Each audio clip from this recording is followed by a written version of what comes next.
Buen día, ¿cómo anda? Bien, bien. ¿Vos? Vamos a ajustar acá bien.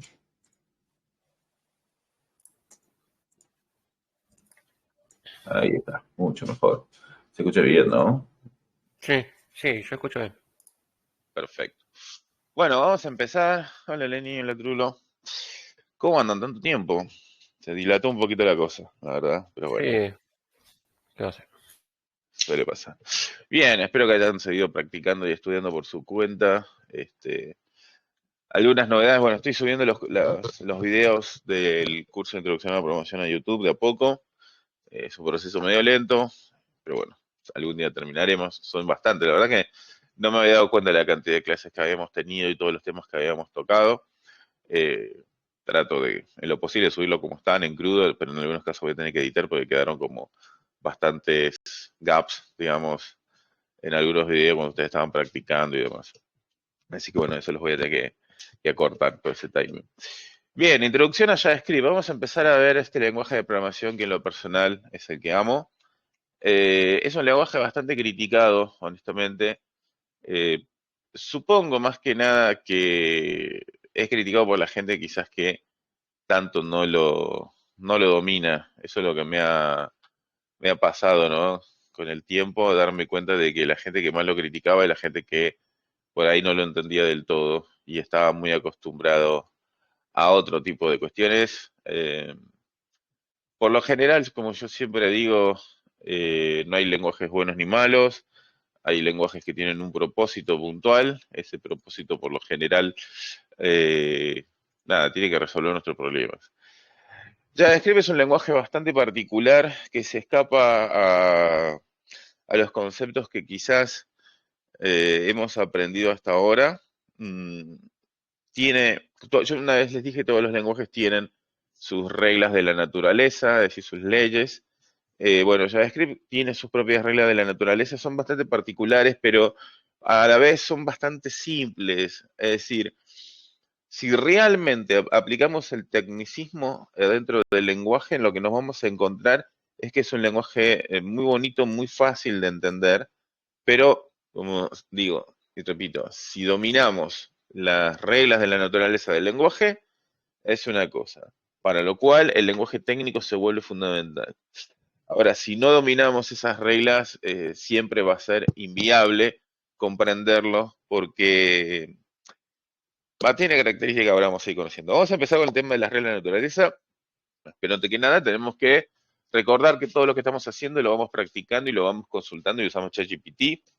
Supongo que se habrán dado cuenta que las últimas semanas, nosotros no nos vemos hace creo que ya más de un mes y medio, 2 meses, ha aparecido por todos lados este concepto de ingeniería prompting, eh, que lo cual me parece ya es una exageración total, pero sí me considero que es sumamente importante dominar el concepto del prompting, es decir, de cómo hacer las preguntas correctas a ChatGPT con el objetivo de que nos dé siempre la respuesta más afinada posible. No es algo fácil, pero tampoco es difícil. ¿Por qué digo que no es algo fácil? Porque uno está más acostumbrado a buscar información en Google y lo hace basada en keyword, no en un contexto, no en generar, ¿no? Todo un prompt justamente previo para que nos devuelva la información de la manera lo más correcta posible. Entonces, ¿qué es lo que tenemos que tener en cuenta? ¿Sí? Lo primero que vamos a hacer es siempre trabajar con ChatGPT para que nos ayude, por un lado, a obtener información, pero por el otro vamos a ver que es capaz de, ya lo hemos visto en otros momentos, de codear por nosotros, ¿sí? Acá es donde pasa un poco el talento del desarrollador, entender si lo que nos está devolviendo sirve o no. Ok, vamos a empezar con ¿qué es JavaScript? Vamos a hacer algo muy básico. ¿Qué es el lenguaje JavaScript? Historia, quién lo creó, qué características tiene. Entonces, si nosotros empezamos a hacer las preguntas correctas, generamos un contexto, siempre vamos a obtener, ¿no? Una respuesta bastante acertada por parte de ChatGPT. Siempre la clave es el contexto, generarlo. Entonces vamos a empezar un poquito. ¿Por qué estamos haciendo esto? Porque, digamos, en las ediciones pasadas yo utilizaba unos PDF que yo mismo armaba y demás. Hoy ya no tiene sentido, así que nos vamos a basar, así como lo hicimos en el curso de introducción a la programación, nos vamos a basar 100% con ChatGPT, vamos a hacer las preguntas o un contexto predefinido y vamos a esperar que nos dé, y acá donde obviamente juega mi rol, entender si la respuesta está correcta o no, y si hay que profundizar en algo. Entonces, en sí, vamos a empezar. Y acá es donde un poquito también voy a ir corrigiendo, ¿no? Como les dije, ChatGPT no es perfecto, pero sí nos da un buen contexto. JavaScript es un lenguaje de programación, obviamente. Se dice que es interpretado, ¿por qué? Porque no se compila. Eh, entonces ahí, por ejemplo, sí, es verdad que no se compila en el navegador, no así, ya vamos a descubrir más adelante, que en algunos casos sí, por ejemplo en el caso de Node.js. Es un lenguaje, obviamente, de alto nivel, y está orientado a objeto. Esto de que está orientado a objeto, ahora lo vamos a ir profundizando, vamos a ir trabajando en conceptos que creo que todavía no hemos podido llegar a ver, como por ejemplo qué es un objeto, eh, pero nada, de a poquito. Entonces, lo primero que siempre tenemos que hacer es definir el lenguaje, tratar de entender. A mí me gusta siempre preguntar sobre la historia de las cosas porque eso también nos da, ¿no? Si nosotros tenemos, bueno, fue creado en el año, por ejemplo, 95. Entonces decimos, ah, bueno, yo ya calculé la edad que tiene, no es un lenguaje muy viejo, tampoco es un lenguaje moderno, pero, o sea, moderno, a ver, muy nuevo, no es Rust. Pero tiene bastante particularidades. Históricamente, no sé si ustedes conocen, antiguamente existía un navegador llamado Netscape. Fue uno de los primeros navegadores de la historia y ahí es donde se implementó, digamos, JavaScript por primera vez. Bastante particular, o sea, si ustedes después indagan sobre la historia de Netscape, la compañía, su fundador, los desarrolladores que trabajaron ahí, etcétera, hicieron mucho dinero, la verdad. Este, y tiene algo bastante particular, ¿sí? Hay una organización que se llama ECMAC, ¿sí? Que de alguna forma es como que define cómo tiene que ser un lenguaje, ¿sí? Como, imagínense, que, o sea, se llaman ECMAScript las especificaciones, es como decir, bueno, así tiene que ser un lenguaje, ¿sí? Y JavaScript sigue esas especificaciones. Entonces, no es que de alguna forma hay alguien trabajando solo en JavaScript, sino que en realidad se trabaja sobre las specs y JavaScript sigue esas specs. ¿Qué organización hoy en día es la que lidera todo esto? Bueno, es un poco la organización Mozilla. En la web oficial de Mozilla, en la documentación de Mozilla, lo que vamos a encontrarnos es absolutamente toda la información necesaria de JavaScript, todo lo que se les ocurra. Obviamente más orientado al browser, porque en realidad es donde tiene su mayor la utilización, pero después vamos a ir descubriendo que JavaScript hoy se usa para desarrollar front, que es la parte del browser, digamos, para desarrollar backend, que es la parte que no vemos, ¿no? Lo que hace funcionar en realidad donde están las reglas de negocio y demás. Se utiliza para, bueno, para robótica, se utiliza en bases de datos, es decir, es un lenguaje que hoy está sumamente multipropósito, es un lenguaje realmente muy poderoso, y como les dije, dominando las bases, sale solo, o sea, no va a cambiar mucho back de front, de base de datos, etcétera.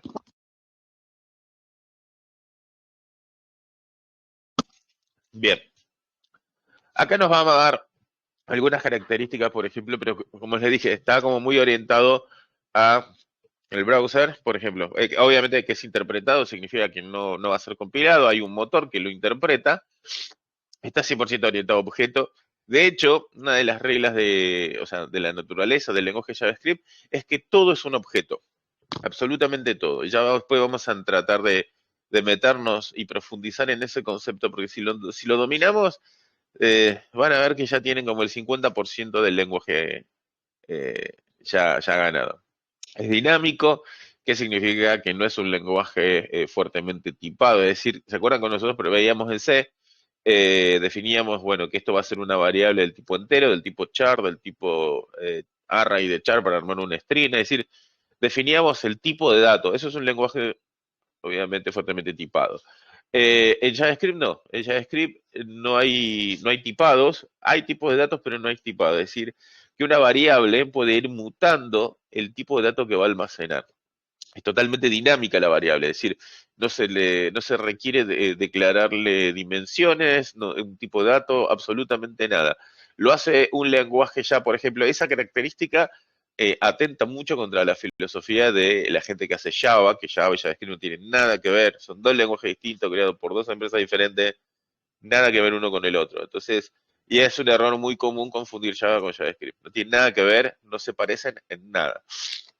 Bien, funcional, es decir, que admite digamos, la programación funcional, acá voy a hacer un pequeño paréntesis.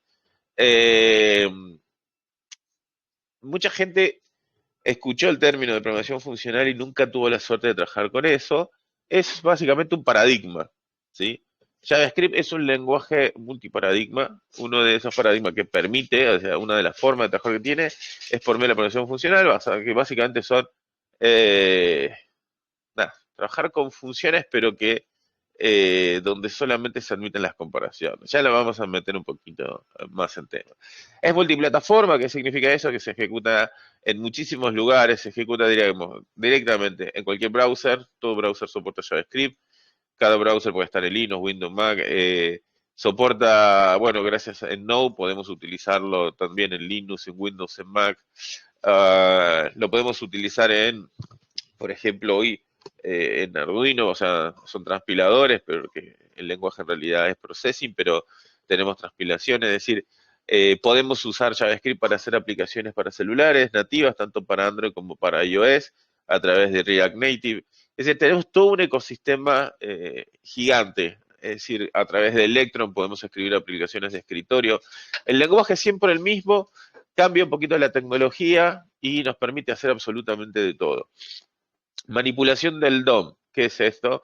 Bueno, el Document Object Model, ya lo vamos a ir viendo, es básicamente la forma estructural en que funciona un sitio web, una página web, es la forma en la que nosotros vamos a ir construyendo, por ejemplo, vamos a ir entendiendo más adelante cómo es que React funciona y construye toda la web desde JavaScript, sin necesidad del lenguaje HTML, bueno, en fin, vamos a ir viendo bastantes cuestiones ahí. Event Driving, ¿qué significa esto? Que permite el trabajar con eventos.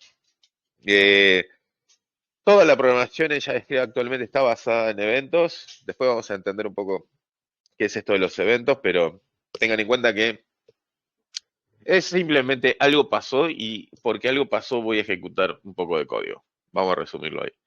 Es asincrónico, significa que permite que varias cosas se estén ejecutando en paralelo, ¿sí? Acá siempre va a haber una cuestión, porque es un lenguaje sincrónico, pero de alguna forma nos esforzamos por volverlo sincrónico, es medio raro. Entonces, el sincronismo hoy lo llamamos side effect, bueno, ya vamos a ir metiéndonos en un montón de cuestiones. Esto es simplemente como presentación del lenguaje, no está mal. Ahora lo que tenemos que empezar es a trabajar un poco más en estas reglas de la naturaleza. Y por eso yo voy a hacer uso de mi famosa consola. La consola es el amigo del programador, sobre todo en JavaScript. Voy a dejar ChatGPT. Entonces, bien, ¿qué es lo que vamos a empezar a ver? Vamos a empezar a analizar las reglas de la naturaleza del lenguaje. Dijimos que todo es un objeto, también dijimos que es un lenguaje dinámico, entonces vamos a empezar primero con el concepto de esto del lenguaje dinámico, es decir, las variables no tienen un tipo asignado ni una dimensión, es decir, yo no voy a decir esto es un entero o, por ejemplo es un char que es uno o es un array de 10 elementos, todo eso no existe acá. Acá directamente utilizamos las cosas. Hay muchas reglas de la naturaleza que son importantísimas. Ahora vamos a ir viendo la primera.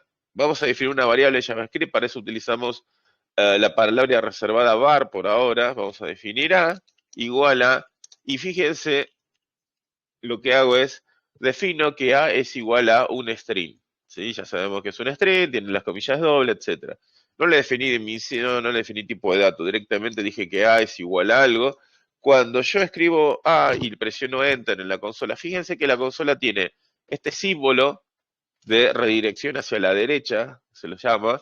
Bueno, también es conocido como el símbolo de input. Espera que nosotros insertemos algo. Y devuelve el símbolo de redirección hacia la izquierda o output, ¿sí? como undefined. ¿Por qué? Ahora después yo se los voy a explicar más adelante, pero por ahora este undefined significa que esta operación no generó resultado. Y es cierto, porque lo único que hice fue declarar una variable y asignarle como valor un string. Eso no me va a dar un resultado. Ahora, si como input escribo A y presiono enter, que es una variable que yo acabo de definir, el output de eso va a ser el valor de la variable. Me devuelve que es un string. Recordarán que en el lenguaje C es estricto en términos de string y dice va con comilla doble. Y fíjense que JavaScript, cuando yo puse, esto se llama explorar un valor, escribir el nombre de una variable y darle enter, me devuelve que es un string y utiliza las comillas simples. Eso es característico del lenguaje, o sea, da lo mismo definir un string con comillas dobles que definirlo con comillas simples. También da lo mismo poner o no el punto y coma al final. Bien, algo que yo les había mencionado en su momento, que existen los lenguajes heredados de C en términos de estructura, o sea, en términos de sintaxis. JavaScript es un lenguaje heredado de C, por lo tanto utilizamos el punto y coma al final de una sentencia, estructuras de bloque basadas en llaves, nombre, o sea, funciones, etcétera. Todo lo que ya hemos visto que le dan características a un lenguaje heredado de C. Básicamente sigue la sintaxis del lenguaje C. Bien, entonces, ahora yo voy a hacer lo siguiente. A la variable A la voy a redefinir con un número, ¿sí? Y si yo exploro la variable A, me dice, bueno, el valor de A es 123, es decir, definí una variable, le asigné un string como valor inicial, después le cambié el valor por un número. Eso es que sea dinámico, es decir, no estoy definiendo longitudes de la variable, o sea, cuánto va a medir, cuánto va a almacenar, ni el tipo de dato, directamente estoy usando, ¿sí? Y esto lo hace interesante. Esto es la parte de, es un lenguaje de tipado dinámico. Es decir, no defino el tipo de dato, a diferencia de lo que hacía en C, sino que directamente asigno un valor y listo. Bien, ¿hasta acá alguna pregunta con respecto a este concepto?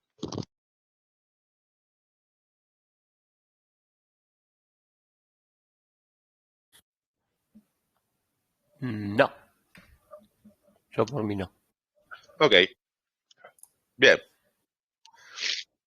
Vamos a... Esta es una característica, ¿no? La que acabamos de ver. Es una característica del lenguaje. No es una regla de la naturaleza. Ahora vamos a empezar a ver la primera regla de la naturaleza de JavaScript. La primera regla dice, todo es un objeto, absolutamente todo. Entonces nos quedamos pensando, bueno, pero ¿qué es un objeto? Es una muy buena pregunta y por suerte tenemos a ChatGPT acá. Entonces, alguien tiene el micro prendido y me está matando. Creo que ahí está. ¿Qué es un objeto en programación, sobre todo en JavaScript? Siempre denle contexto a ChatGPT porque si no, nada, le va a costar entender. Bien, ya les voy a ir dando una definición bastante casera de un objeto, ¿sí? Un objeto describe una entidad, describe algo, es algo. Pero previo a que exista un objeto, y acá es importante, previo a que exista un objeto, se suele definir una clase. ¿Qué es una clase? Imagínense que tengo que hacer un auto, ¿sí? Y yo tengo los planos de un auto. En ese plano tengo características, bueno, la cantidad de ruedas, tengo, no sé, no le definí cuestiones como el color ni nada de eso, pero sí definí que tiene cuatro puertas, que tiene un techo, que tiene un motor, que tiene esto, que tiene aquello. O sea, defino el qué, ¿sí? Pero no defino cuestiones como el color, cuestiones como, nada, si está prendido o apagado el motor, no estoy definiendo nada de todo eso. Y a la vez le estoy definiendo en esa clase lo que se llaman los métodos, es decir, acciones que puede hacer. Puede encenderse, puede apagarse, puede acelerar, puede desacelerar, puede whatever. Y después tenemos propiedades de ese auto, que como dije no las definí, pueden quedar en blanco, como por ejemplo el color, el tipo de tapizado, etcétera. Es decir, la clase, ¿sí? Vamos a decir a ChatGPT, eh, cómo crear la clase auto en Java. Vamos a usar como ejemplo el lenguaje Java, porque es un lenguaje fuertemente tipado, orientado a objeto, y de alguna forma es, por decirlo de una, el alma mater a la hora de estudiar objetos. Se podría hacer en C++, pero creo que sería mucho más complejo. Por ahora lo vamos a manejar solo en Java cuando tenemos que ver objetos puros, ¿sí? Acá lo que está haciendo ChatGPT me está mostrando cómo sería una clase auto, donde tendría una marca, un modelo, el año, acá vamos a omitir el chiste. Entonces, definimos, por ejemplo, métodos. Si la clase tiene propiedades y métodos. Las propiedades serían marca, color, modelo, el año de fabricación, etcétera. Métodos, bueno, setear la marca, obtener el modelo, obtener el año, encender el motor, es decir, son acciones, ¿sí? Entonces podemos decir, la clase define propiedades y métodos, tiene un nombre, la clase, ¿sí? El nombre de la entidad. Cada propiedad, fíjense, marca, modelo y demás, por lo general tiene algo que se llama getter y setter, que es un getter, es dame el modelo, dame la marca, que es un setter, es setea la marca. Bien, o sea, la clase es esto, un auto lo definí de esta manera. Ahora, yo acá lo único que hice fue definir el auto. ¿Qué significa que definí el auto? Va a quedar así, va a quedar mejor. Que ahora yo puedo obtener todos los autos que quiera de distintas marcas, modelos y años, ¿sí? Lo único que tengo que hacer es obtener una instancia. ¿Qué es una instancia? Es a partir de una clase, ¿sí? Utilizando por lo general el operador new, voy a obtener un objeto del tipo auto. Pero ¿cuál es la diferencia entre el objeto y la clase? La clase es, de alguna forma, la descripción de sus propiedades y métodos que va a tener todos los autos. Y un objeto es un auto puntual. Es un auto que tiene sus propiedades ya seteadas, es decir, yo ya le seteé la marca, le pegué. Fíjense acá que dice constructor. ¿Qué es el constructor? Cuando yo, utilizando la palabra reservada new, obtenga una instancia de la clase auto, o sea, voy a obtener un objeto del tipo auto, para obtener eso necesito indicar marca, modelo y año. Fíjense, entonces, ¿qué es lo que le estás diciendo acá? Bueno, mira, esta instancia va a tener esta marca, este modelo y este año.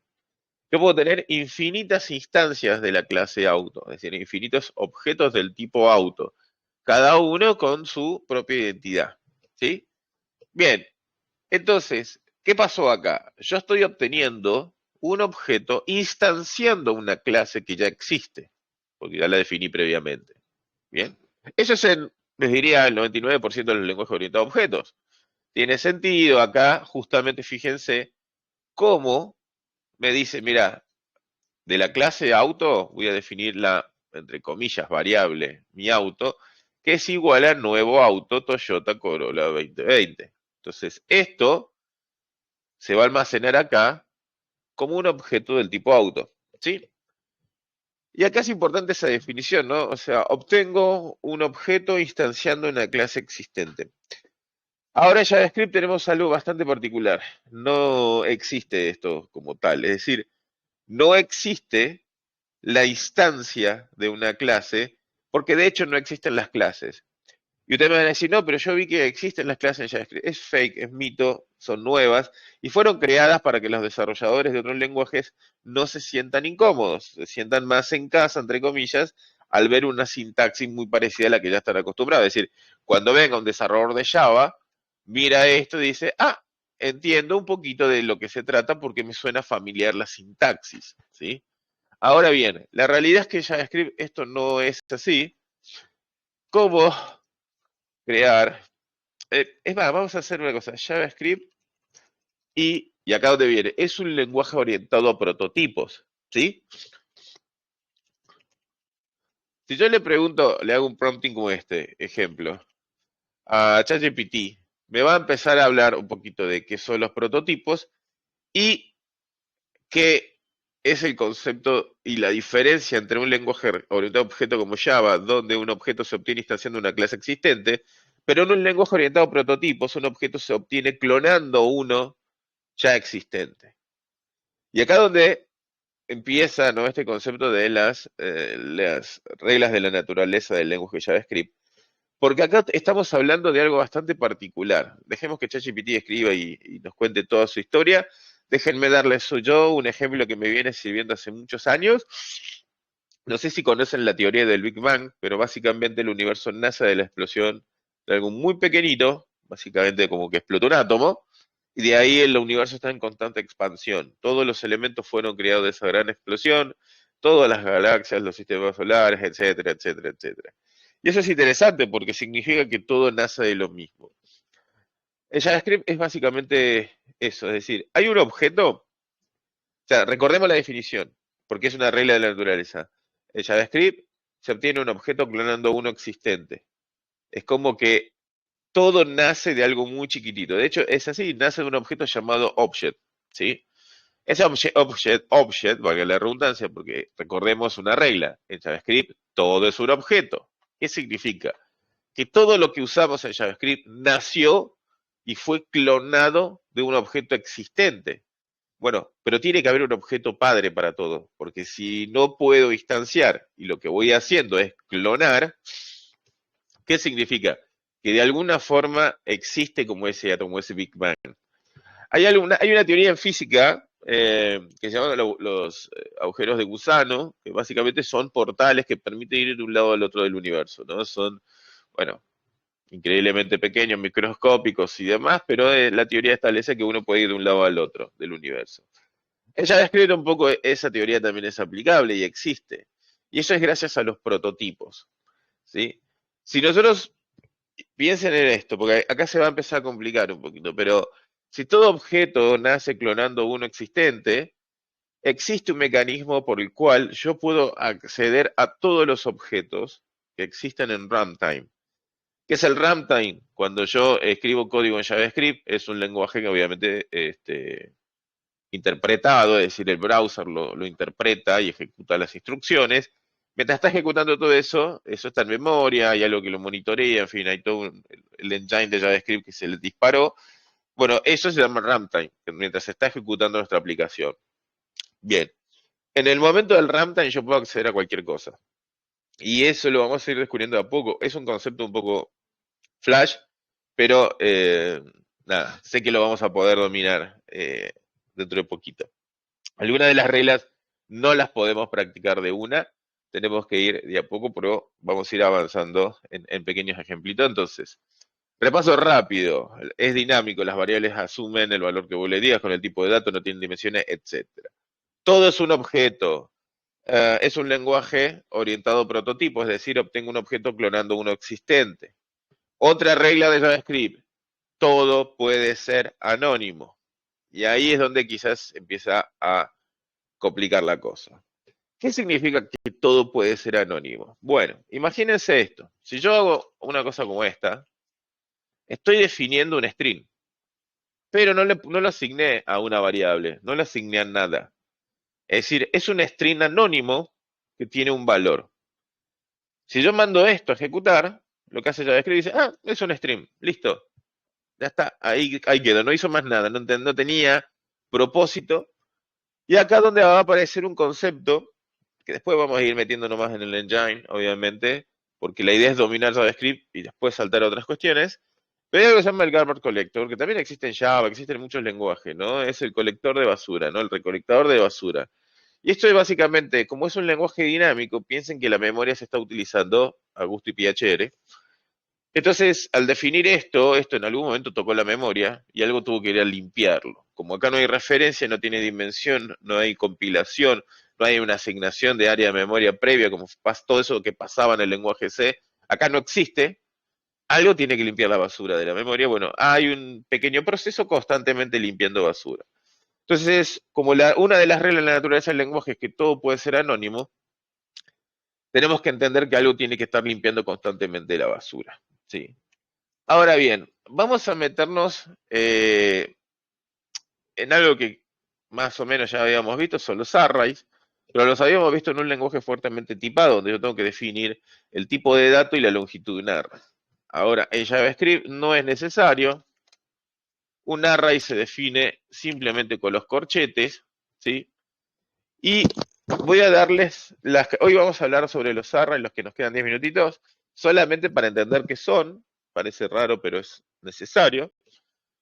Por definición, un array almacena objetos. Y yo les dije que en JavaScript todo es un objeto.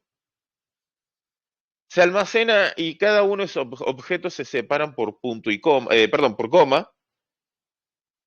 Y básicamente, al hacer esto, estoy haciendo un array vacío, ¿sí? O sea, A, si yo lo consulto, me dice es un array. Fíjense que me permite explorar el array. El array es un objeto más, porque todo es un objeto, y me da la propiedad length, que es la longitud del array, es decir, cuántos elementos tiene. En este momento no tiene nada porque lo definí vacío, ¿sí? Voy a definir ahora un array con elementos numéricos adentro. Recuerden, en JavaScript todo es un objeto, los números también. Voy a fijarme ahora, exploro A, y me dice A es un array de 3 elementos y me muestra los primeros 3 elementos, ¿no? Posición 0, 1, posición 1, 2, posición 2. Recordemos, los arrays empiezan en 0, como todo lenguajero de C. Longitud del array 3, 3 elementos. Buenísimo. Ahora, ¿qué pasa si yo hago esto? Fíjense. Acabo de definir un array que tiene 5 elementos, los primeros 3 son del tipo entero, los últimos 2 son del tipo string, adentro del mismo array. O sea, ¿por qué permite hacer eso? Bueno, porque sigue, o sea, la regla es, todo es un objeto, el array almacena objetos, entonces es indistinto en lo que yo pueda meter adentro de un elemento del array, o sea, en cada una de sus posiciones. Es más, siguiendo este concepto, yo podría tranquilamente definir que el último elemento de un array es un array que está vacío, ¿sí? Y si yo exploro A, me voy a encontrar con que tiene 6 elementos, el elemento 5 es un array vacío, que de hecho podría hacer que no sea un array vacío y ponerle un string. Es decir, los arrays en JavaScript almacenan objetos, y si todo es un objeto puede almacenar absolutamente cualquier cosa, ¿sí? Porque todo es un objeto. Bien, ¿preguntas hasta acá?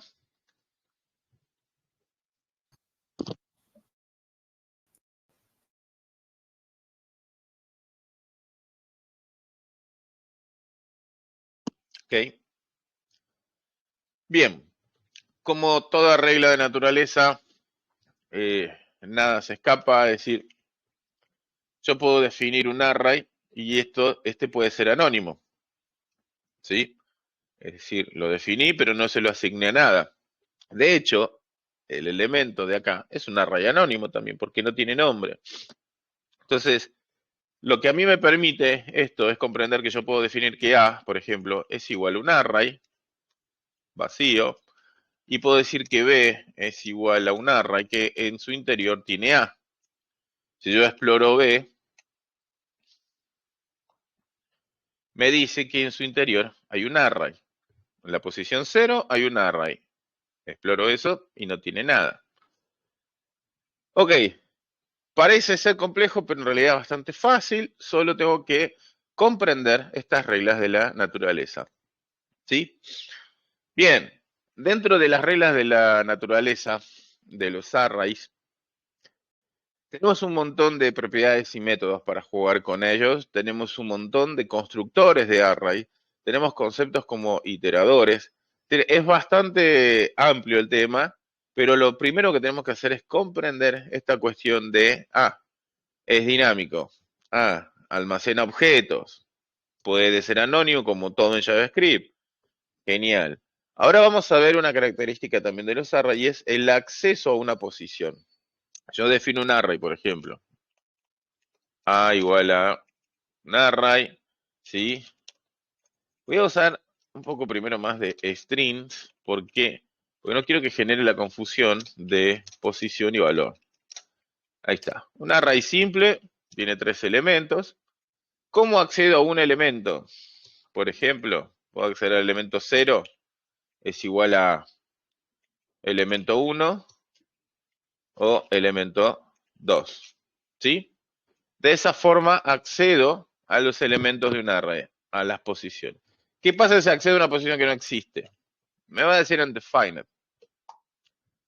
¿Qué es undefined? Y eso es interesante. En JavaScript, undefined es un tipo de dato, es un objeto, ¿sí? Es como un número, como un string. Bueno, existe un tipo de dato llamado undefined. De hecho, yo puedo invocarlo y el valor undefined es undefined. Y así como tengo undefined, también tengo null. que no es lo mismo null que undefined. Y tenemos los valores booleanos. A diferencia del lenguaje C, que no teníamos, ¿se acuerdan? Booleanos si no implementábamos una librería, etcétera, etcétera. Acá tengo valores booleanos. Tengo true y tengo false. ¿Sí? Es decir, tenemos undefined, null, true, false. Tenemos valores booleanos, tenemos valores del tipo null, tenemos valores del tipo undefined. Bien. Las comparaciones siguen siendo un poco iguales que en C. Es decir, yo puedo decir 1 es igual a 1. Y acá voy a aplicarle una cosita. ¿Se acuerdan cuando veíamos C? Que cada 2 por 3 me equivocaba y en vez de usar doble usaba el triple. Bueno, eso tiene una razón de ser. Y es que en JavaScript nosotros comparamos valores de dos maneras. Usando doble igual o utilizando triple igual. ¿Cuál es la diferencia? Como en JavaScript todo es un objeto, hay un tema que se llama, ya lo vamos a estudiar igual más en profundidad más adelante, pero ya lo se llama casteo, que si yo hago, por ejemplo, 0 igual a false, me va a decir que es verdadero, ¿sí? Porque se está casteando 0, como 0 se utilizaba y se utiliza para hacer false, me va a dar verdadero. Ahora, si yo pongo triple igual, me va a dar falso. ¿Por qué? Porque ahí sí está comparando incluso el tipo de objeto, no está casteando nada. Es 0, es un tipo de objeto, es un tipo numérico, es distinto a false, que es un booleano. Bien, entonces esto simplemente pongo para que ya nos vayamos metiendo e introduciendo en el mundo de las comparaciones en JavaScript, doble igual, triple igual. La regla de oro, siempre usemos triple igual para evitar bugs. Bien, entonces ahora hemos descubierto que yo puedo hacer un array que tenga true, false, 0, un string, un null, un undefined y vamos a mandarle un array vacío que adentro va a tener un true y un false. Eso es un array totalmente válido. Lo único que hice fue almacenar un objeto, sigo cumpliendo con la regla, es anónimo. Uno de sus datos es anónimo también, bueno, casi todos acá adentro. Y si yo lo exploro, me dice que tiene 7 elementos, del 0 al 6, false, true, 0, ASD, null, undefined, lo que significaría que yo podría, dentro de la definición, automáticamente acceder, por ejemplo, al elemento 0, 1, 2, 3, 4, 5, 6. ¿Cuál es el elemento 6? Un array, que adentro tiene true o false. Y si esto me devuelve un array, significa que yo podría acceder, por ejemplo, al elemento 1, que es el false. ¿Sí? Entonces, esto, señores, es lo más importante. ¿Por qué?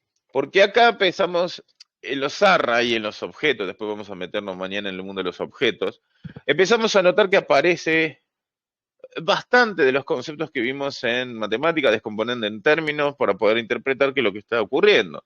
En JavaScript las cosas se ejecutan de izquierda a derecha y hay que separarlas en términos. Este es el primer término, la definición de un array. El segundo término es acceder a la posición 6 del array que se acaba de definir. Por lo tanto, no va a acceder a nada si primero no entendió esto. Una vez que accedió a la posición 6, se encontró con que había otro array, por lo tanto puede acceder a la posición 1, cuyo valor es false. Posición 6, posición 1 del array que está definido acá. ¿Me siguen con esta instrucción?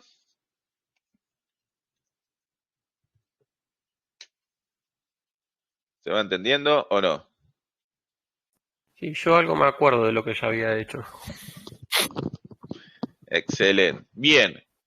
Estamos, como les dije, presentando algunas de las reglas de la naturaleza del lenguaje JavaScript. Esta ha sido la primera parte. Queda muchísimo todavía. Estoy tratando de darle los conceptos de una manera que sea bastante fácil de digerir. El objetivo de acá al viernes es que podamos ya estar trabajando, entendiendo JavaScript como lenguaje.